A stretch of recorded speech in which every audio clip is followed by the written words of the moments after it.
is. But what I wanted to talk about was my journey in privacy. So as online marketers, privacy is a big deal. It's something that is a risk for us. It's something that's an opportunity for us. As business, I don't know if you can read any of these. So these are all headlines, very timely, talking about people who have had privacy issues, and you'll see there's some big numbers happening here. Why, we've got people down here in this whole Ashley Madison mess that are dying. They're killing themselves because their data has been leaked. This is a big deal. So if your data was leaked in the Ashley Madison mess and you want to kill yourself, we totally understand that.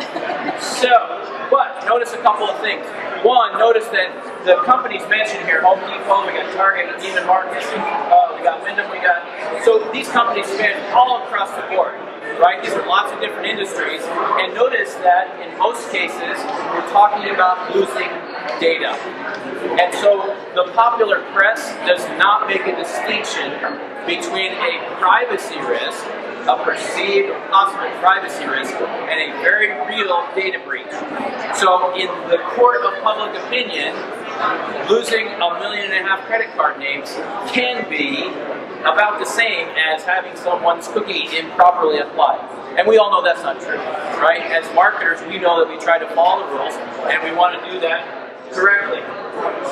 So especially impacted in this, privacy rules, regulations, pending regulations. These are the industries that people are keeping an eye on. It's healthcare, it's financial services. We looked at retail. Retail has a lot of information. Marketing, I underline marketing, that's us. And then finally, government and academia are concerned about what data is out there and how am I using it. So if you're involved in marketing for one of these other types of companies, this is something that you need to be aware of, and it's something that you need to be careful of. Because none of us wants to see our company, and especially not our name, on the front page of the Wall Street Journal. We want to make sure that we do things right. So there are a few organizations out there now. The International Association of Privacy Professionals, the IAPP, that's kind of the one that I'm here to talk to you about, because I am a member of that. I am not an official representative. Again, I will talk about my journey in privacy. I'm not here to pitch anything. The W3C, that's the World Wide Web Consortium. These are the people who specify what the internet is. And those of you who work in the P3P, the Platform for Privacy Preferences, that goes back 15 years. That was the W3C, saying, hey, here's how we can change the internet to help people regulate their privacy. You've heard of Do Not Track. The Do Not Track specification that's proposed right now, that is being managed by the W3C. And the W3C is an interesting organization. If you're a college professor writing articles saying, oh, look at all these privacy risks, they will pay your way to come to their meetings and talk about privacy risks. If you are a marketer who's trying very hard to be ethical, you have to pay your own way. You have to join the W3C. It's a very, very lopsided conversation. And that makes it even more critical for us as marketers, not only to follow the rules, but to be involved in the conversation. Because for every person who's writing an article saying, oh, these marketers are trying to take my information and treat me like a number, we're not there being represented. And you and I both know that we represent consumers. We want to get them hooked up with brands that they are going to appreciate. We also have the International Organization for Standards, ISO. There's ARMA. I didn't even know that ARMA was out there. This is the Association of Records Managers and Administrators. This goes back decades. The guys who were talking about how should you keep pieces of paper in file cabinets, and apparently they're getting up to speed with what we're doing too. So lots of great people involved in this. What does that mean? There you go. So the IAPP, International Association of Privacy Professionals, has a number of certifications. You personally can be certified, saying that you have done the homework, you have applied yourself, and you are a certified information privacy manager. You're a certified information privacy technologist, or this thing over here, you're a certified information privacy professional in one of these disciplines, U.S. private sector, Europe government, Canada. So I've been involved in privacy since about 2000. And answering the emails, why'd you put that cookie on my computer? You're trying to steal my identity. No, we're not. We're not. So I've been involved in this a long time. And when I saw these standards come out, I thought, hey, that's number one, some good letters to put after my name, give me that slight additional bit of mojo. But number two, it says when we do things, we want to do them according to standards. And this is a great standards body.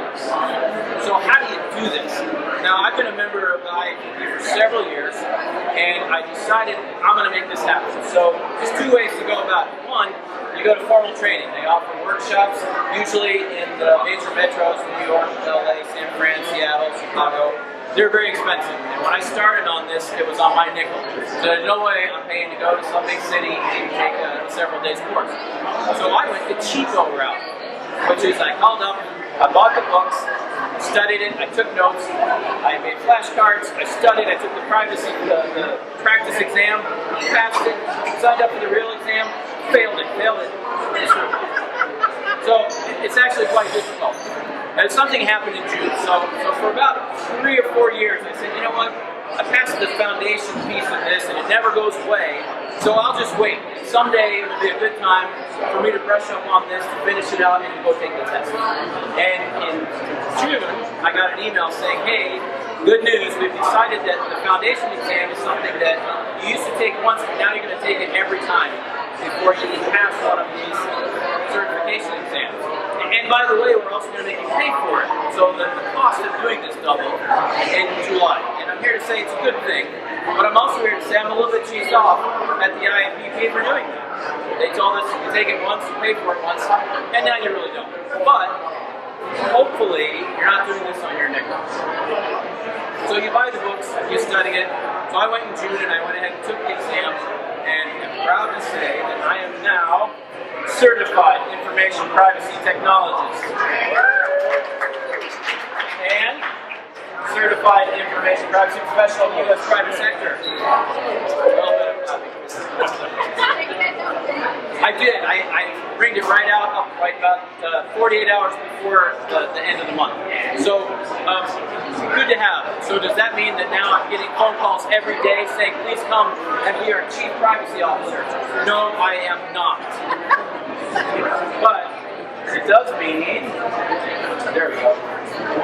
It does mean that I've got a cert, and it's been very valuable, and I get some good resources from the IAPP. So I talked about the foundation that used to be one time is now required every time. The cost of doing this is about $550 just to take the exam. You're also going to drop about $100 worth of books and practice tests and whatever else. So it's not cheap for your employer. For you personally, it's quite pricey. And then the one good thing to come out of this in July is that I talked about the International Society for Standards. The IAPP is now a certified organization for certifying people and organizations by the ISO. And if that's not confusing, I don't know what is. But it's now a certified certification. So a lot of good stuff there. Privacy in general. So one of the things that you'll hear anyone who's involved in privacy point out is there's almost no gender bias. You will see in privacy circles your likelihood as a man or a woman to be the chief privacy officer, to get paid the same, just about equal. We have media privacy professionals, that's us, we're ranked among the most highly compensated privacy professionals. Now I pointed this out earlier. There is a deliberate conflation of privacy and data security. I think I'm way over my 5 minutes. So people are deliberately trying to say privacy is the same as losing those 10 million records in the world. And we need to make sure that we are helping to combat that misperception. On the same vein, there's often a focus on cleanup. There are not enough people doing privacy by design. And if you're building tools for marketers, you need someone in your organization, not who's in the legal suite, who's a lawyer who will come clean up when something goes wrong. You need someone in the product, in the development organization who can say, we have built our product to be compliant so that at the end of the day, we don't need the lawyers to come in and figure out how much it's going to cost. And that is the last problem. And when you look at who the senior privacy professionals are, they tend to be lawyers. So that's going to be the real downshot to this, is that if you are a privacy professional, you are going to be either working for or working closely with a lawyer. So be prepared. That is my journey in privacy. Any questions? There we go. Any questions for me?